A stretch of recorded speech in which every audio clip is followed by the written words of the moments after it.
So we've done some really cool mods with lights in the past on the Teslas, and today we're jumping to the Juniper for something a little special.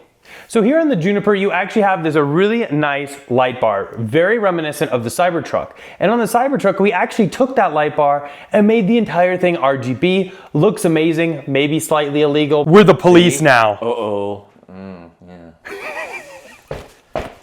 How long till I get arrested? I don't know, can you do that? But it's awesome nonetheless. Unfortunately, this is all just static white. However, we're gonna be changing that today with a product from Hancho. So this box right here is a replacement version of all of this. So that way we can do complete RGB, we can do kind of like whatever we want with what's in this box. I'm really excited for this because I know a lot of people have really loved what we did with the Cybertruck, and now there's a very affordable version for the Juniper Model Y.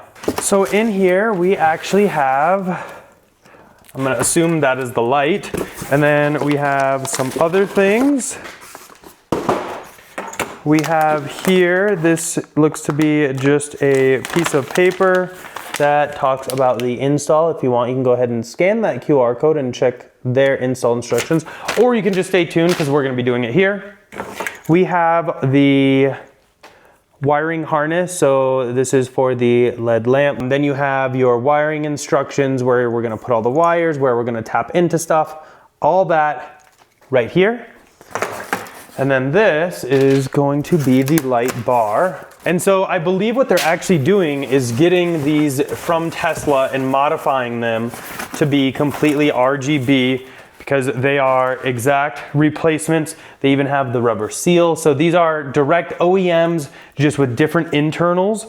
And everything here, I kind of went over this when we did the Cybertruck one. Everything is completely resealed because they have to actually open it to be able to swap out the LEDs. You should have no issues with leaking or anything like that. Now, the one thing I will say with this, I can already tell, we actually did the matte PPF on these headlights and bits up here when we PPF the whole car. Don't mind the bugs, but this is not gonna have that. So I'm gonna have to get that matte PPF, a second set from our friends at Test Bros, which is now DIY Wrap Club, and that way we can match this, but for now, it'll be just fine. So it is a new day. Some things came up last night, had to take care of, but today we're gonna go ahead and get this out. First, we need to take out all this plastic trim, so we will need a 10 mil ratchet, because there's some bolts here, I believe there's some in here and then up here as well. But some of these panels just pop right out. So like this first top one up here,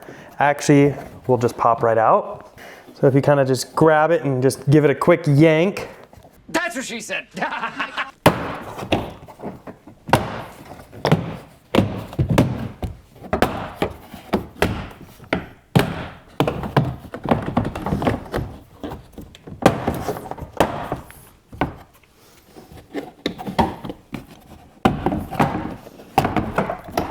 And now that will expose our bolts real quick.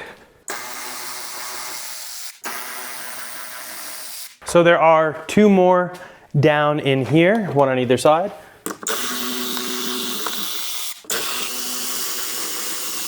Actually looks like it is just the four. I'm not seeing any up here. But first we need to get down in here and get the emergency release. So this emergency release guy right here, it's got your tow hook and everything.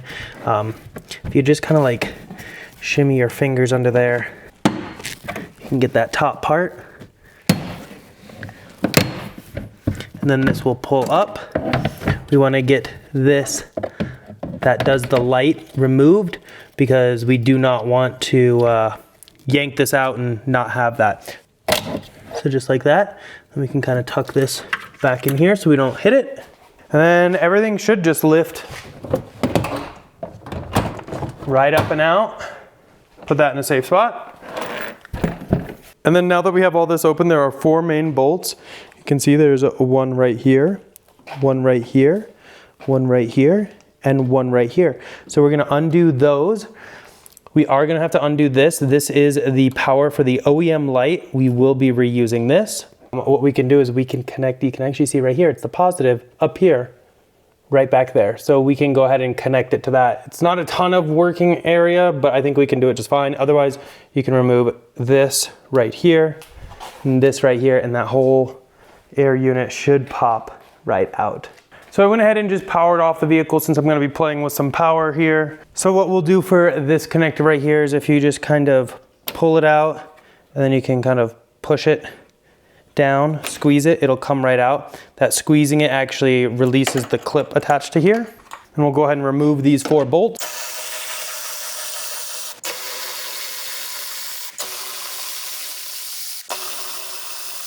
So then once we're here, there's actually a clip you can kind of see. If you pull it up, it won't come up all the way because there's a clip here and a clip right here.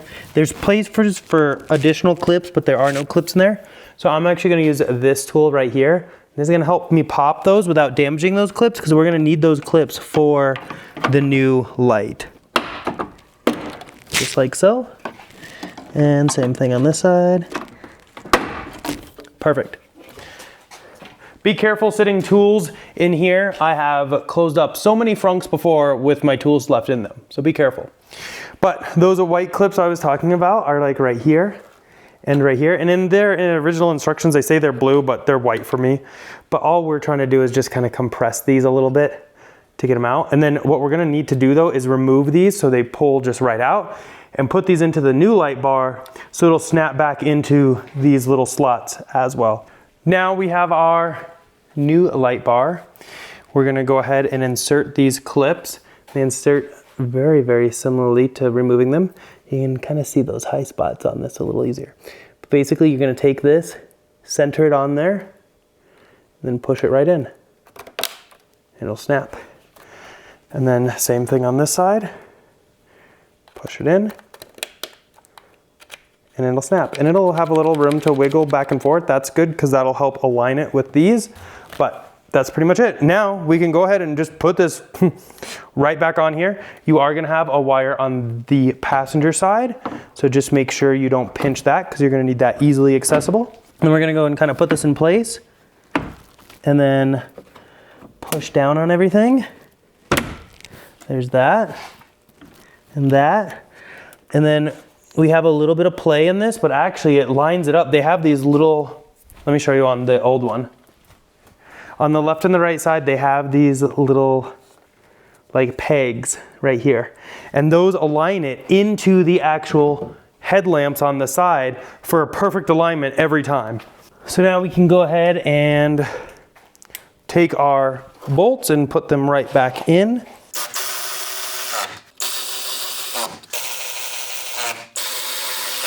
And then even when using power tools, I always like to come back in with the hand ratchet and just make sure I like how everything is.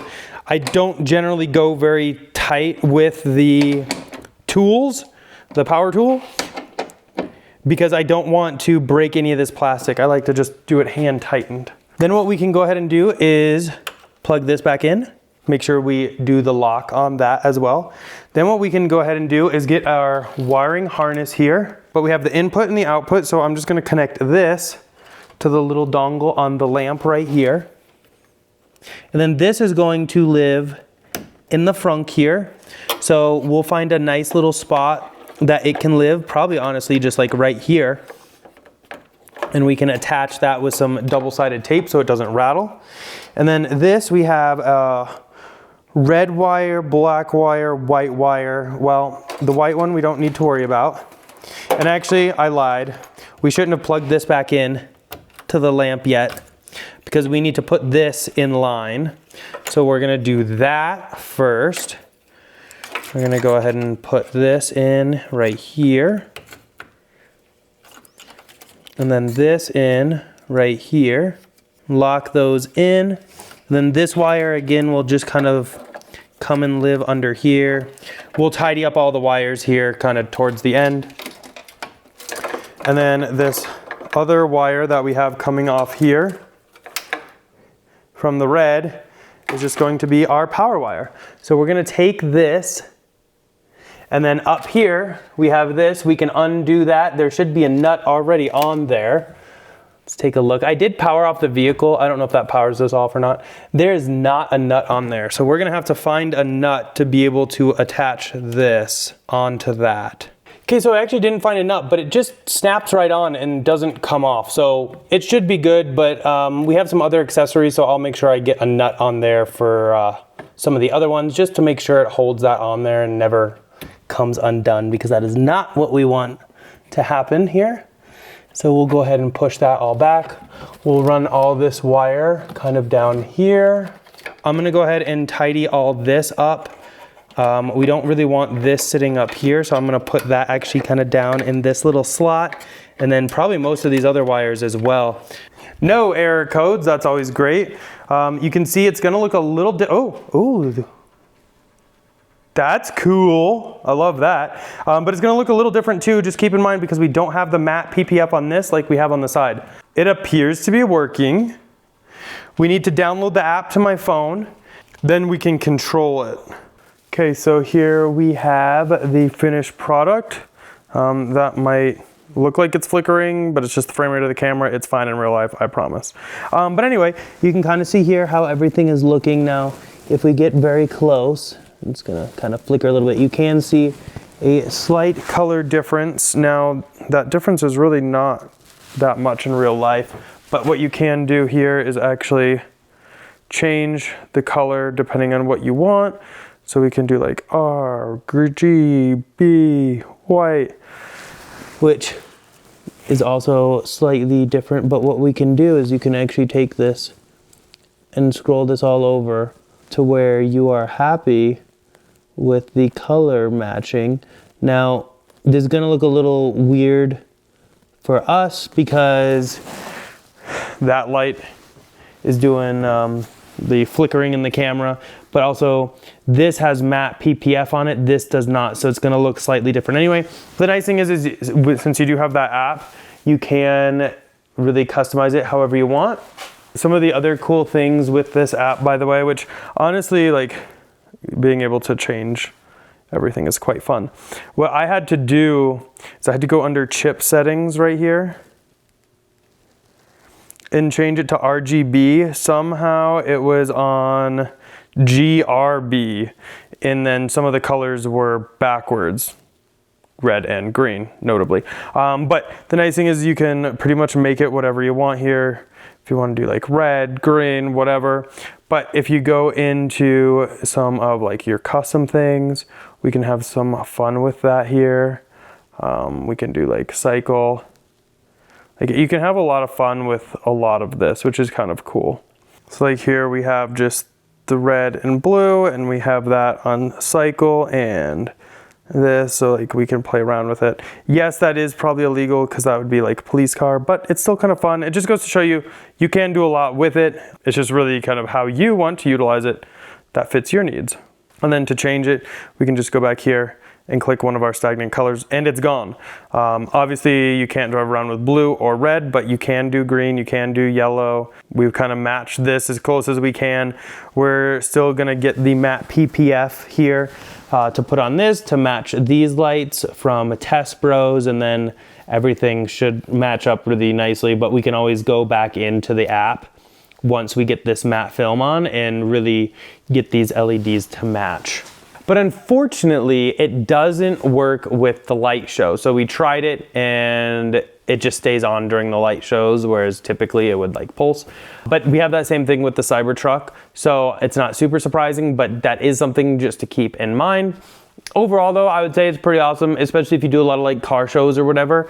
You can do some really fun things with this, which is always fun when your car's like stagnant in a show, to have some fun with it. But be careful what you drive with, because there are some things that are illegal. But that's basically it for this one. I hope you guys enjoyed it. Just kind of wanted to show you this because it is kind of cool that we can now match the Cybertruck with a programmable front light bar, so we can really have fun with them, especially if they're both at the same car show. And if you want to go ahead and pick this up, we'll go ahead and link it down below from Honcho, and using code Derek will get you one of the best discount codes possible at the time. They are running some really great sales between now and Christmas, so if you want anything, go ahead and pick it up, and you can use that discount code on anything they sell, whether it be for Model S, X3, Y, Cybertruck, Rivian, anything like that. So feel free and use that if you would like. As always though, that's basically it for this one. Definitely a thumbs up if you enjoyed it. Go and click here to subscribe here for some other ones, and we'll see you all in the next one. Bye.